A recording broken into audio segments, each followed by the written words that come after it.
उसको हमने एक्सेप्ट कर लिया है। हम समझते हैं कि ये एक अच्छी तजवीज़ है और फुल कोर्ट का जो कमीशन का कहा गया है, ये तो चीफ जस्टिस साहब की स्वाबदीद है कि वो किस तरह से बनाते हैं, लेकिन ये सही सिमत में कदम है। इससे पहले अलबत्ता हम समझते हैं कि 3 लोगों को इस्तीफ़े देने चाहिए, जो शहबाज शरीफ हैं, राना सनाउल्लाह हैं और मेजर जनरल फैसल नसीर हैं, क्योंकि इनके इस्तीफ़े दिए बगैर इस कत्ल की जो कोशिश की जो तफ्तीश है वो सही सिमत में आगे बढ़ नहीं सकती। लिहाजा इन तीनों के इस्तीफ़े होने चाहिए जुडिशल कमीशन बनने से पहले, जो एक बड़ी इम्पॉर्टेंट चीज़ होगी इस तरफ। और तीसरा ये कि हम ये समझते हैं कि जो कमीशन है वो 4 चीज़ों की तहकीकात करे। एक, इमरान खान साहब के ऊपर कातलाना हमले की, उसके बाद आज़म सवाती साहब के साथ जो हुआ, ख़ुसूसन जो वीडियो जिस तरीके से उनकी गई है, उसने पूरे पाकिस्तान के माशरे को हिला के रख दिया है। और तीसरा, अरशद शरीफ की असैसिनेशन, उनकी शहादत, और जो भी ज़िम्मेदारान हैं उन्हें पाकिस्तान से बाहर भेजने के, फिर दुबई से निकालने के, और फिर आखिर में जो साइफ़र सबसे इम्पॉर्टेंट, जिसके ऊपर हम बड़े अरसे से तहकीकात का मुतालबा कर रहे हैं। तो जब ये कमीशन बनेगा और इन 4 मामलात की तहकीकात हो जाएगी तो पाकिस्तान में हर चीज़ जो है वो सामने आ जाएगी। और अब 72 घंटे गुजरने के बाद भी अभी तक इमरान खान के ऊपर कातलाना हमले की FIR दर्ज नहीं हो रही। जिस तरह से इमरान खान ने कहा, आप अंदाज़ा लगाइए, पुलिस कहती है कि मुल्क के वज़ीर-ए-आज़म का जो भी नाम नहाद वज़ीर-ए-आज़म है उसका नाम दे दें, कोई प्रॉब्लम नहीं है। आपने इंटीरियर मिनिस्टर का नाम देना है, कोई प्रॉब्लम नहीं है, लेकिन आप मेजर जनरल का नाम FIR से निकालेंगे तो हम पर्चा देंगे, वरना हम पर्चा नहीं देंगे। अब आप मुझे बताइए कि पाकिस्तान का कानून CRPC दफ़ा 154 बिल्कुल वाज़ेह है। 154 क्या कहता है? First information report. मेरे पे हमला हुआ है, मैं अपनी स्टोरी जो है वो आपको बताना चाहता हूँ, उसको रिकॉर्ड कराना चाहता हूँ। आप कहते हैं नहीं, आप अपना वर्जन नहीं लिखाएंगे, आप इस बंदे को नॉमिनेट ही ना करें जिसके ऊपर आपको सबसे ज़्यादा शक है। तो हालत ये है इस वक्त पाकिस्तान में आइन की, हमारी हुकूमत है और हमारा जो चीफ मिनिस्टर साहब हैं और उनकी जो काबीना है उसकी अमलदारी नहीं है। आप अंदाज़ा लगा लें पाकिस्तान में सिस्टम किस तरह से यरगमाल बना हुआ है। और जब तक ये सिस्टम हम आइन और कानून के नीचे नहीं लेके आएंगे और मुख्तलिफ ग्रोह इसके ऊपर काबज़ रहेंगे, पाकिस्तान के अवाम को हक नहीं मिल सकता। पाकिस्तान के अवाम जो हैं उनको आइन की हुक्मरानी का इल्म नहीं हो सकता, हमारे फंडामेंटल राइट सस्पेंड रहेंगे। टेलीविज़न्स का हाल ये है, आप वज़ीर-ए-आज़म के ख़िलाफ़ जो मर्ज़ी तकरीर कर लें, चल जाएगी। इंटीरियर मिनिस्टर पे कर लें, चल जाएगी। आप 2-3 मेजर जनरल्स के ऊपर इधर बात आप करें जिनसे आपको गिले हैं, आपकी बीप हो जाती है, आपके ऊपर बातें नहीं आ सकती। तो सवाल ये है, जो बुनियादी सवाल तहरीक इंसाफ कर रही है वो ये है कि भाई ये क्या निज़ाम है जिसमें आप जो है वो कर रहे हैं। या तो आप कह दें मुल्क में मार्शल लॉ है, सीधा सीधा, ताकि तकल्लुफ़ ही ना हो, TV वगैरह इनको बंद कर दें। और ऐसे ही हमने जो है इसको एक बनाया हुआ है और सिर्फ सोशल मीडिया जो प्रैक्टिकली चल रहा है फिर वही चलेगा, बाकी मीडिया तो कोई देख ही नहीं रहा, इसीलिए कोई देख नहीं रहा कि लोगों को उससे सच ही नहीं पता चल रहा कि मामलात हैं क्या। सो लिहाजा पाकिस्तान के अंदर ये तय करना है कि पाकिस्तान आइन के तहत है या 4, 5, 7 अफराद के तहत है। और 5-7 अगर अफराद ने इस मुल्क के ऊपर करना है तो वो फिर जद्दोजहद है, वो जद्दोजहद हमारी जारी रहेगी। उसमें आपने जो लोग जो हैं वो शहीद भी हुए हैं, बड़ी बड़ी पाकिस्तान में और दुनिया में लोगों ने कुर्बानियाँ दी हैं। लोग खड़े होते हैं अपने हकूक़ के लिए। ये जो शऊर का जिन जो बोतल से बाहर आ गया, ये वापस बोतल में नहीं जाना। सिर्फ आप नुकसान करेंगे, अपना भी नुकसान होगा, उसमें मुल्क का भी नुकसान होगा। लिहाजा ये जो सेंसरशिप्स हैं इनको हटाया जाना चाहिए, लोगों को फ़ैसला करने दें, कानून को फ़ैसला करने दें। और चीफ जस्टिस साहब के लिए मैं ये कहूँगा कि देखिए, सदा बादशाही अल्लाह ताला की है। कोई भी ना सारी उम्र किसी ने चीफ जस्टिस रहना होता है, ना किसी ने सारी उम्र जो है वो फ़ौजी जनरल रहना होता है, ना किसी ने सारी उम्र वज़ीर-ए-आज़म या सदर रहना होता है। आप जाने जाते हैं, जो लेगेसी आप छोड़ के जाएंगे, आपने जो काम किए होंगे अपने दौर में, आप उससे जाने जाएंगे। ये फ़ैसला आप लोग करें, आर्मी चीफ़ ने करना है, हमारे चीफ जस्टिस साहब ने करना है कि वो जो लेगेसी छोड़ के जाएंगे वो क्या लेगेसी होगी और लोग उन्हें जज कैसे करेंगे। ये जिस तरीके से जुडिशल कॉम्प्लेक्स में जो आज़म सवाती साहब की वीडियोस तैयार की गई, पता नहीं कितने जज वहाँ पे रहे हैं, इसका मतलब है जजेस की भी वीडियोस हैं। और मैं पहले दिन से ये कह रहा हूँ कि ये आपने अगर नहीं रोकी, देखिए, वज़ीर आज़म का ऑफिस महफूज नहीं है, उसकी ऑडियो लीक्स आ गई। आपकी जजेस की गेस्ट हाउसेज महफूज नहीं हैं, किसी के घर महफूज नहीं है, ज़ाती वीडियोस लोगों की जो है वो बना बना के जुमा बाज़ार लगा हुआ है। इस तरह तो मुल्क नहीं चल सकता, इस तरह तो निज़ाम नहीं चल सकता, इस तरह तो सिटीजनरी जो है वही बैठ गई है। इसीलिए पाकिस्तान में आप देखें कोई इन्वेस्टमेंट्स नहीं आ रही, पाकिस्तान के अंदर कोई प्रोजेक्ट्स नहीं आ रहे, इकॉनमी की कमर टूट गई है और लोग जिसका बस चल रहा है वो मुल्क छोड़ के जो है वो बाहर जाने को तैयार बैठा हुआ है। सो जब तक हमारे जो टॉप के ऊपर ओहदों पे बैठे हुए लोग हैं वो अपनी ज़िम्मेदारियों का एहसास नहीं करेंगे, पाकिस्तान के अंदर जमहूरियत का बहाल होना, पाकिस्तान के अंदर हकूक़ का बहाल होना मुश्किल है। और ये जो 4-5 चमचे कड़छे जो रोज़ टेलीविज़न के ऊपर आके हमें भाषण देते हैं और हुकूमत का मुद्दा जो है वो बयान करने की कोशिश करते हैं, सबको पता है आपकी हुकूमत नहीं है। आप तो सिर्फ जो है इस हुकूमत में टिच बटन के तौर पे शामिल हैं। ना आप लोगों की कोई औकात है कि आप फैसले कर सकें, ना आप लोगों की कोई हैसियत है कि आपकी कोई बात जो है वो सुनी जाए। लिहाजा जिन्होंने फैसले करने हैं उनसे मेरी फिर एक दर्दमंदाना अपील है, मुल्क का सोचें।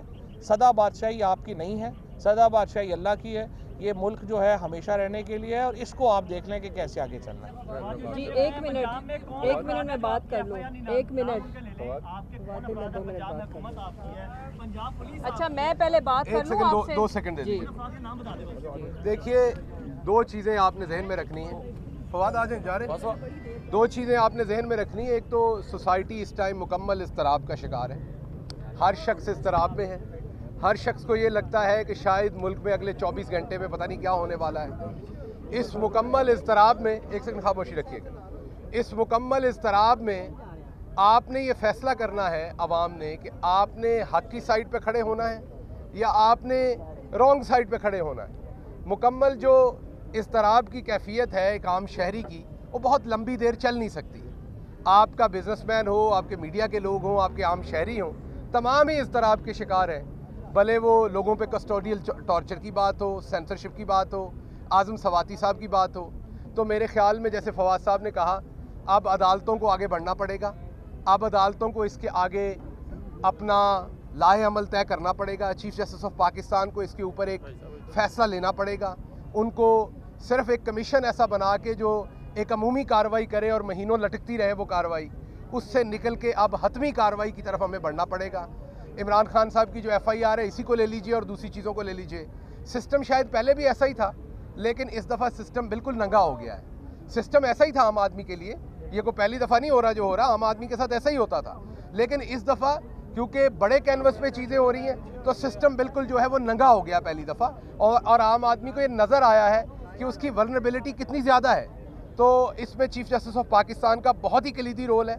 उनसे हम गुजारिश करेंगे कि एक इफ़ेक्टिव इसके ऊपर इंक्वायरी होनी चाहिए। और जैसा कि खान साहब ने कहा कि जब तक शहबाज शरीफ जैसे लोग अपने ओहदों पे बैठे हैं तो इफेक्टिव इंक्वायरी हो नहीं सकेगी, क्योंकि वो उसको हर तरीके से जानबदारी के साथ दबाने की कोशिश करेंगे। जी मुसरत बात जी आप देखिए, मैं सिर्फ मुख्तसर बात करूँगी कि हमारी ये जो आज़ादी मार्च और हकीकी आज़ादी मार्च था, उसने कम अज़ कम ये जो सारा निज़ाम था उसको उसके एक अंजाम तक पहुंचाया है। हाँ, अल्लाह का लाख लाख शुक्र है कि ये कौम, ये मुल्क एक बहुत बड़े हादसे और साने से बच गया। अल्लाह ने खान साहब की और बाकी लोगों की ज़िंदगियां महफूज की, लेकिन एक हमारे मुअज़्ज़म हमारे भाई गोंदल वो शहीद हो गए। लेकिन इस एक शहादत ने, और ये जो खान साहब को 4 गोलियां लगी और बाकी जितने मेरे भाई जिनको चोटें आईं, इस निज़ाम का जो अल्टीमेट अंजाम था इन्होंने ख़ुद कर दिया। मसलन देखें कि पाकिस्तान के सबसे बड़े वफाकी लीडर जिसकी 4 सूबों में हुकूमत, कुल मिला के उनकी सीटें भी बाकी तमाम इंडिविजुअल जमातों से ज़्यादा, और वो एक FIR के लिए हमें तकरीबन आज 3रा दिन है और हमारी FIR नहीं होती। और इस मुल्क का आइन, ये आज़ादी है क्या? रूल ऑफ लॉ, और ये जो मुल्क का आइन है जस्टिस फॉर ऑल, और आइन की इम्प्लीमेंटेशन सबके कि कानून के हम सारे ताबे हैं। वो कोई जज हो इंडिविजुअल कैपेसिटी में, मैं एक सवाल रखती हूँ, अगर किसी जज से गॉड फॉरबिड कोई कत्ल कमिट हो जाता है तो क्या वो तौहीन अदालत लग जाएगी अगर कोई FIR करेगा? इसी तरह प्राइम मिनिस्टर से, इसी तरह किसी मिनिस्टर से किसी भी सिटीजन से, वो जितने मर्जी बड़े ओहदे पे बैठा है, कोई जुर्म सरजद होता है या उसको कोई नॉमिनेट करता है, तो मेरे मुल्क का आईने पाकिस्तान हमें ये इजाज़त देता है कि जो फर्स्ट इन्वेस्टिगेशन रिपोर्ट है, जिसको हम FIR कहते हैं, हम उसके अंदर उसको नॉमिनेट कर सकें। कहीं लिखा है कि आर्म्ड फोर्सेस के आर्मी चीफ से लेके बाकी तमाम ओहदेदार, एक जिसका हमने नाम लिया है, कोई मेजर जनरल, कोई कर्नल, क्या उससे मुबर्रा है?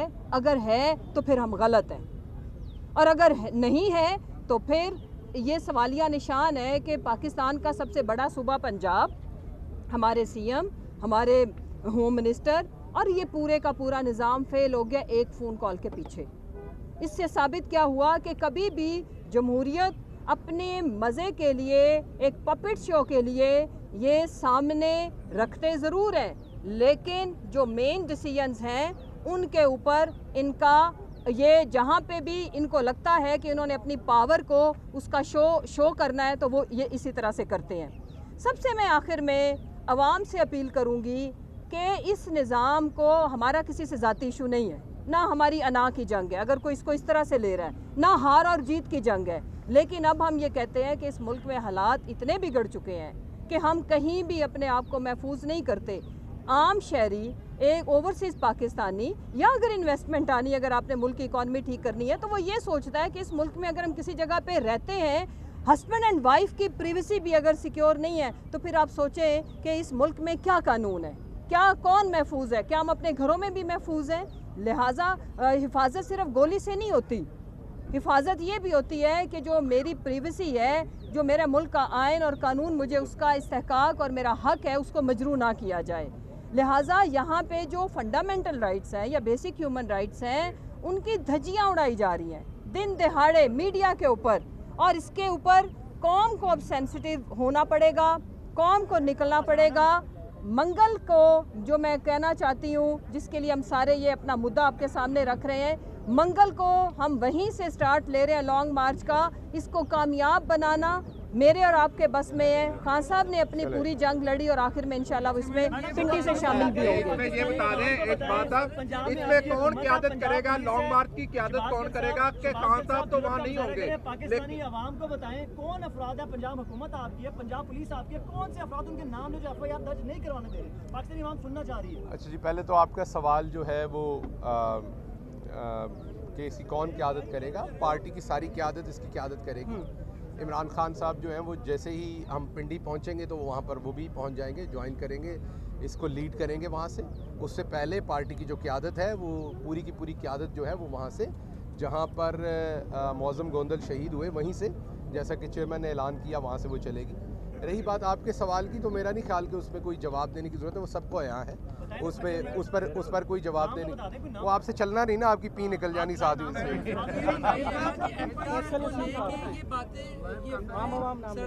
ये की जा रही है कि CM पंजाब जो है परवेज़ लाई, उनका भी कोई मसला चल रहा है, कोई आपस में इमरान खान साहब को लेके, इस बात को क्लियर कर दें। उसका कल आगे चलते हैं, उसका कल इमरान खान साहब एक बयान दे चुके हैं, और आप मुनस अलाई साहब का ट्वीट देख लें, वो उस बयान को ट्वीट भी कर चुके हैं, तो वो ज़रा थोड़ा सा देखें। बहुत शुक्रिया, थैंक यू। अच्छा गिल साहब बताइएगा, ये कब तक FIR दर्ज हो जाएगी मैडम? बिल्कुल भी नहीं मैडम, कब तक FIR दर्ज हो जाएगी ये बताइएगा।